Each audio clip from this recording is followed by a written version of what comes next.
Hello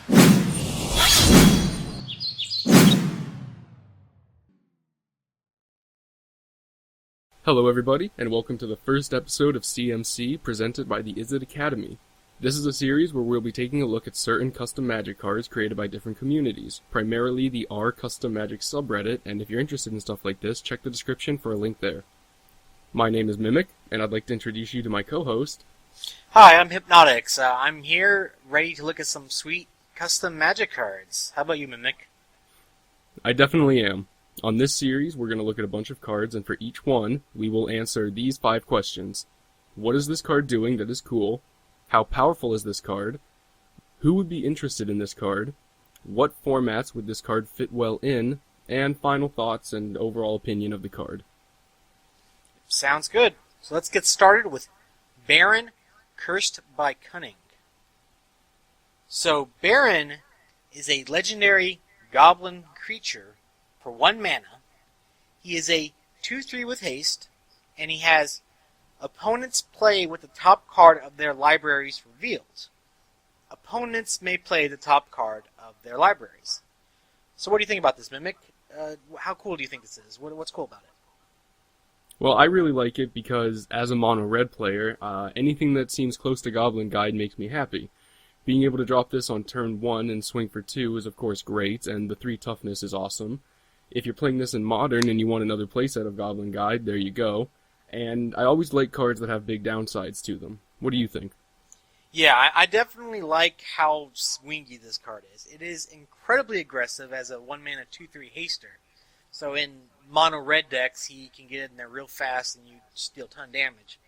However, that downside is very real in the later games, and it can just completely be your undoing. And I just think that's a very cool design. That's very true. So what would you say about this card's power level? How strong do you think it is? Well, it is definitely a very strong, very aggressive card. It is a card that you want to draw and play turn 1. Because if you can get this guy down turn 1, you can start the beats real quick. He can just do a ton of damage. And at that point in the game, the downside of him isn't actually terribly relevant. Sure, they might get some more land drops, and they might be able to, play some of their cards off the top. But in the first couple turns, they're not really going to be able to take advantage of being able to play the top card of their library. However, later in the game, he is probably the last thing you want to draw, because if you play him and you just don't kill him with it, they can keep playing the top card of their library until they hit a land. So, I think it's a very powerful card, but it's not too powerful. Yeah, I mostly agree. Obviously, it's very powerful for aggro, but only on the first couple of turns. The downside is that it reveals the top card of your opponent's library, which, like you said, if they continuously play that card, they essentially get free card advantage. One thing a lot of people miss, though, is that it's kind of an advantage for you, too.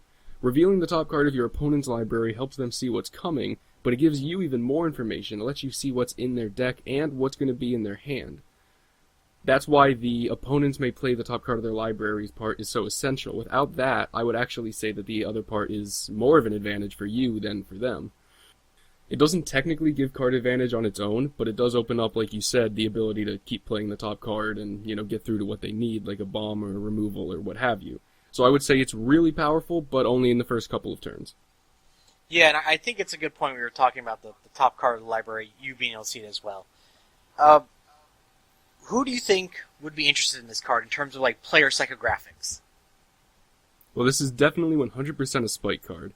The only people that are going to be playing this are people who are playing red deck wins or some variation who want to win very quickly.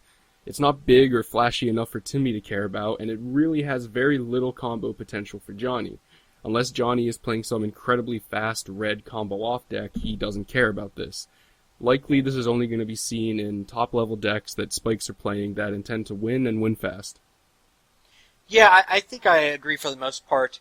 Spike is also the kind of people who like to see these very efficient creatures with a downside that they can work around, because they feel like they can evaluate the cards better than other people, so they can take advantage of that fact. However, I also think it's a little bit of a Johnny card, Mainly because Johnny might see this card and instead of thinking, oh wow, this is an aggressive creature, they might be thinking, how can I give this to my opponent so I can take advantage of it? So it could be, it could really go Johnny-ish, but I think it's more predominantly Spike. That's true, and funnily enough, that's not the only card in this list that you're going to actually want to give to your opponent. What formats do you think this card would fit well in? I think this card will fit very well in any deck with an aggressive red deck of some variety. So a like standard, modern, it probably also would be decent limited, just because it has a very relevant body. The downside could actually really bite you butt more in limited than any other format because you can't consistently kill them as fast. So there's that. The other thing, though, to keep in mind is that this is a card you'll probably want to sideboard out a decent amount depending on who you're going against, because there's a very real possibility in like Modern where you're going against Storm, and you play this guy, you attack, and then they just combo off, because now they just essentially get to draw a bunch of cards from playing the top card of their library over and over again. So it's another thing to keep in mind. Yeah, that's true that while it is good, it's not a windmill slam in limited. I think this would see the most play in Standard and Modern. Obviously in Standard, and whatever variation of Red Deck wins happens to be going around at the time. And in Modern, well, I'm not going to say no to a second play set of Goblin Guides. No. And it's a very strong card in really any format you'd find it in. So final thoughts. What do you think about this card? I think 3 toughness on a guy like this is kind of high. Not that it isn't justified by the downside, but it does let him survive a lot of damage effects. Obviously, anything that removes him is still going to get rid of him, but sometimes it feels bad playing a pure removal spell on something that only costs 1 mana. So the 3 toughness is really relevant, especially with Lightning Bolt not being around anymore. But my final thought would have to be it's really well designed, it fits perfectly well at the Mythic Rarity slot, and I really like it. Yeah. What I would say is that I really like using Future Sight ability as a downside on a card like this. To staple the ability to let your opponent play the top card of their library on a very aggressive creature. It's a very clever idea that I didn't really expect to see. The other thing, though, is that I think it's very important that this is a legendary creature, because this card could get just completely insane if you could play this in multiples, since after the first one, each subsequent one has essentially no downside. Very true. Moving on to our next card, we've got Gemstone Warden.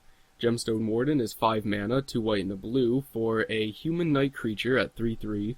He has flash, and damage that would be dealt to other creatures you control is dealt to Gemstone Warden instead. If damage would be dealt to Gemstone Warden, instead prevent all but 1 of that damage.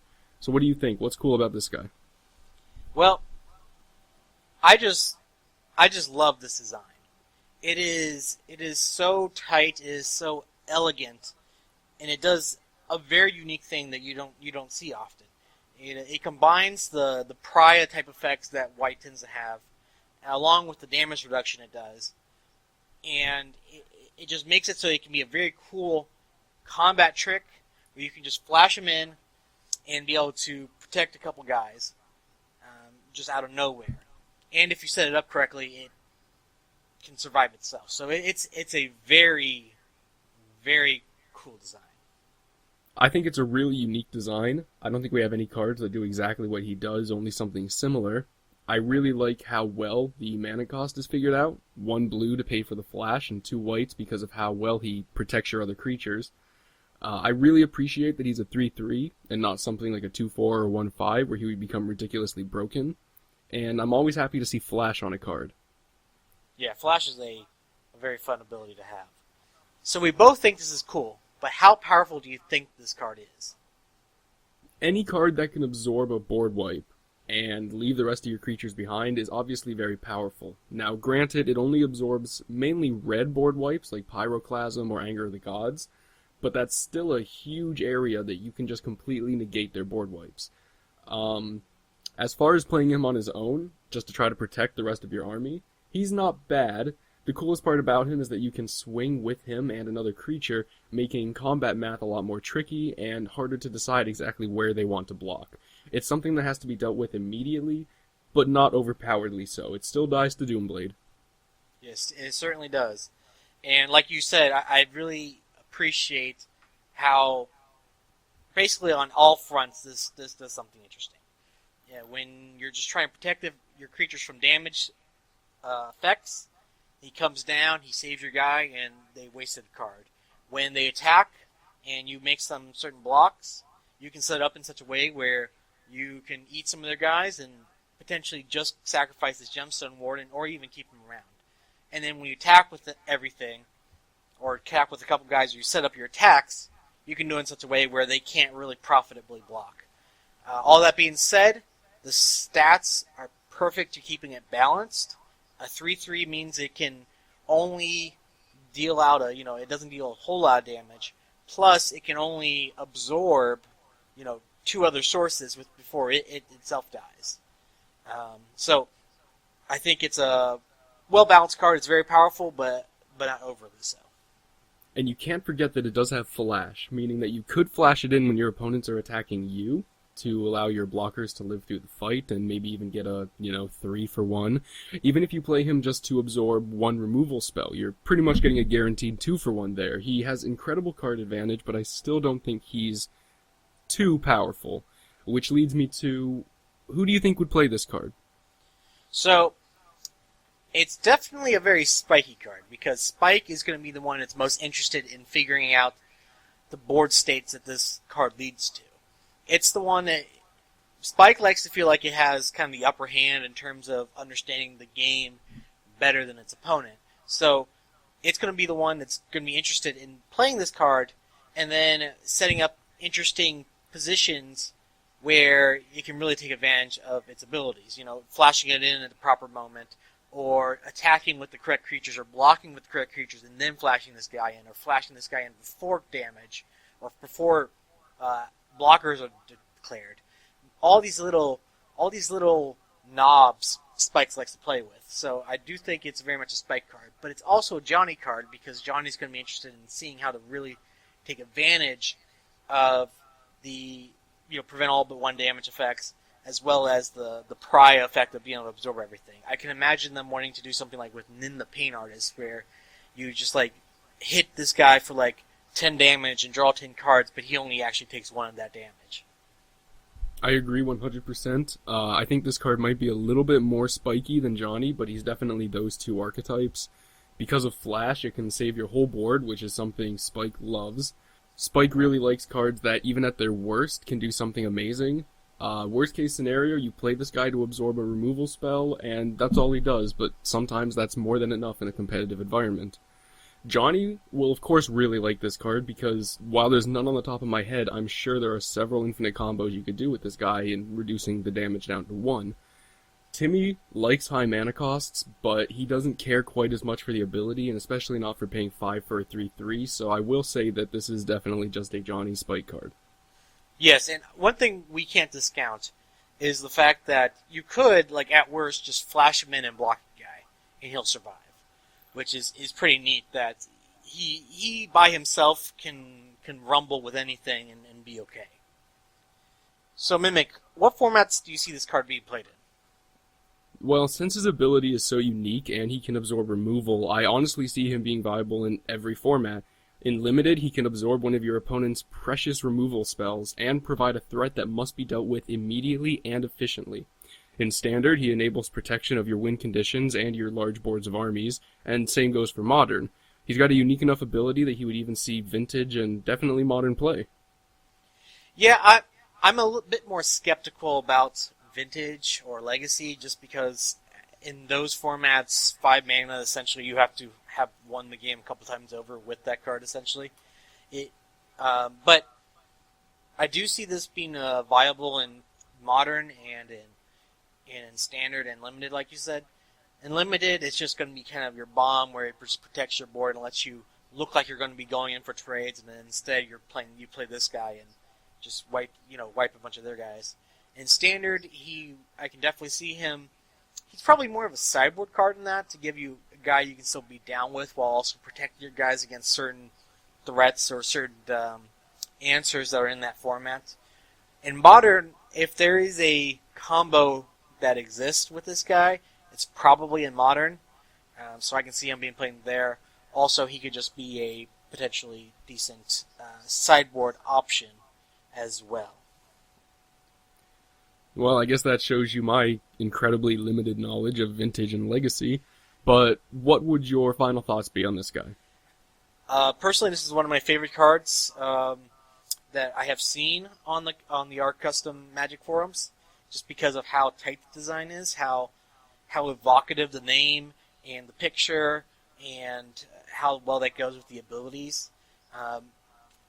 If this was a card that got printed, say, in Magic Origins, I would just be stoked, and I instantly pre-order for them because it's such a cool card. After looking at this card for so long, I can't help but feel it might be a bit better at the Mythic rarity. It is very good, and it's probably somewhere in between Rare and Mythic, so I can understand it being down here at Rare. The art makes me think if this was to be released in a set, it would probably be a set that had a lot to do with gems. Maybe the mana would be solidified into a physical form, and that would be a big theme in that block. At the end of the day, no matter where he's released, he's going to see play, he's incredibly powerful, and if it was a real card, I would definitely run a playset. So the next card we have is Glyph Vandal. A Glyph Vandal is a 1/2 human wizard rogue for blue and a black that has, whenever Glyph Vandal deals combat damage to a player, that player reveals their hand. You choose a non-land card from it, that opponent discards that card, then draws a card. So Mimic, what do you think is real cool about this card? Well, as soon as you look at it, all you can think is, Thoughtseize on a stick, which, do I really need to say anything else? The flavor is really great. I love the flavor text. It says, looks like a map of the district. It'd be a shame if it led you down the wrong alley, which fits the flavor of what the card does incredibly well. The art is perfect. I like being able to force your opponent into an unfavorable looting situation. It is kind of hard to get in with a 1/2 to deal that damage, but really cool card either way. Yeah, I think the design is very nice. It is a very powerful effect on a not very powerful body. What I like about it is that that's going to probably really appeal to a lot of people just first looking at it, is that it is essentially a Vendilion Click Saboteur effect. So every time he gets in for every time she gets in for a hit, you get to Vendilion Click them, so to speak. Which is very nice to be able to get rid of their best card and then just give them some random card off the top. It's a very sleek design. It's a very cool effect. I think it's an overall cool card. I completely agree. And how powerful would you say this card is? Do you think it's too powerful? What do you think? I don't think it's particularly powerful. I think that it is a very, like I said before, it's a very well-designed card. But in terms of actual just playability, the biggest problem with it is that in terms of stats, it is a Squire. It's a 1/2 for 2 mana. And yes, the Saboteur effect is very powerful, but in many constructed formats, you'll have to be able to actually do something pretty quickly, like right away, for it to have any kind of real impact. So I don't think the card is actually that strong, but it's definitely something that's going to get people excited. I agree. This guy needs probably 1 or 2 other cards working in conjunction with it to really be useful, but that doesn't mean it's underpowered. I think it's perfect where it is. A lot of these cards with on-player hit abilities are very hard to get through and actually get a hit with, so perfectly fair. I love that it's at the uncommon level. I love seeing custom cards made that are not rares or mythics. That's a lot of fun for me. It seems perfectly balanced. The fact that your opponent gets to draw a card is fine. Really, the main power of it comes from seeing your opponent's hand.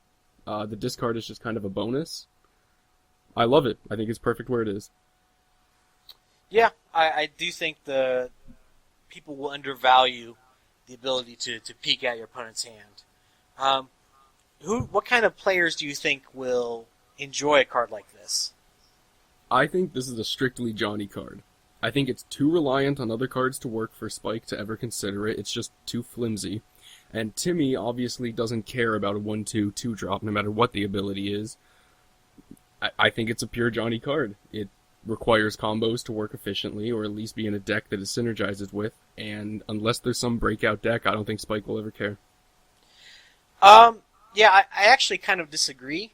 I do think Johnny might find this interesting, in a very kind of, if the deck's like, oh, this is an all Silver Tour deck kind of thing, that might be something they'd be interested in. But in terms of what Johnny typically likes to do with like make some real sweet synergies going on, this effect isn't actually something that is, something you can interact with too much. Carrying what is in your opponent's graveyard or hand isn't something that a lot of cards really interact with. What I do think it is, though, is I do actually think it is a Spike card. Now, I don't really think it's at the power level Spike would like it to be at.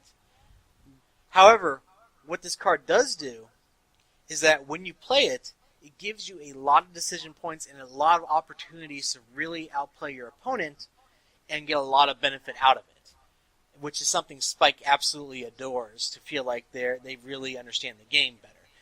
Being able to use your combat tricks well to get this guy through, to hit them, to know exactly what to take to really mess them up the most, to know when you should play it, when they're weak, when they're vulnerable to be attacked. But that being said, it's not something they're going to have a lot of opportunities to play, because most constructed decks really won't want a card like this, I don't think. That's true. I could see Spike playing it in a couple scenarios. If you're playing against a fast aggro deck in Standard, they're obviously going to be swinging at you on turn 2, so you might have a chance to get it to trigger once there. And if you're playing against a control deck, they're definitely not going to want you to see their hand, so it might at the very least eat up a removal spell, which you can't complain about. So, yeah, I could see Spike maybe playing it. I still think it's more of a Johnny card, but what formats do you think it would be played in? Well, this is kind of where I go with my Spike thing. The biggest thing about this is that I just don't think it's really powerful enough to really get any significant constructed format outside of just casual, maybe a rogue theme deck or something. However, in Limited, this is actually a card that I think people would be fairly interested in. It's not a powerful body, so you can't really have that going for it. But it's much more likely to stick around, and much more likely you can kind of find ways to get it through and have it do things. So I can actually see like a more, nuts and bolts Spike who enjoys Limited enjoying this card a lot, as a card that can kind of give them incremental advantage by just worsening your opponent's hand quality. Yeah, I also think its main use is going to be in Limited. If there's any format where this guy might trigger not only once but twice, it's definitely going to be Limited.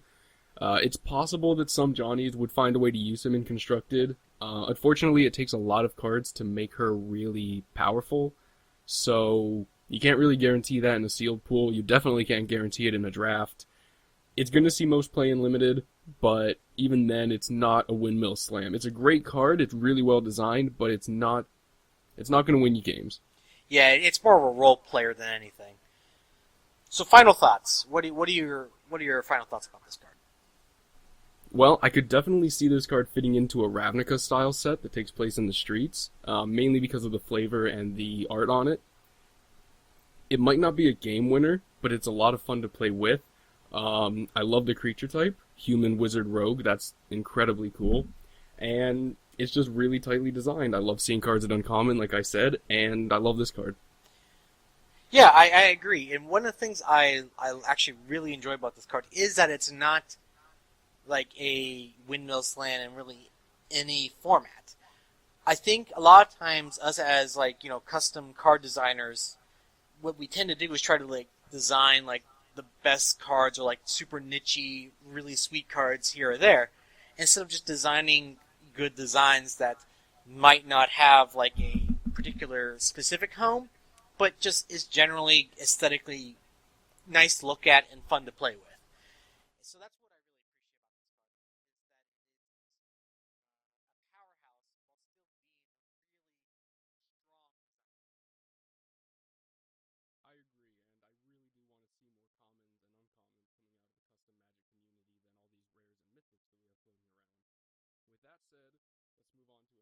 Mythic Mayren Cursed by Servitude. Maren Cursed by Servitude is a legendary demon creature at 4/3 with trample for 2 black, and it has a downside to it. Rather than pay the mana cost for a creature spell, an opponent may pay life equal to that spell's converted mana cost. So what's cool about this? What do you like? Yeah, this is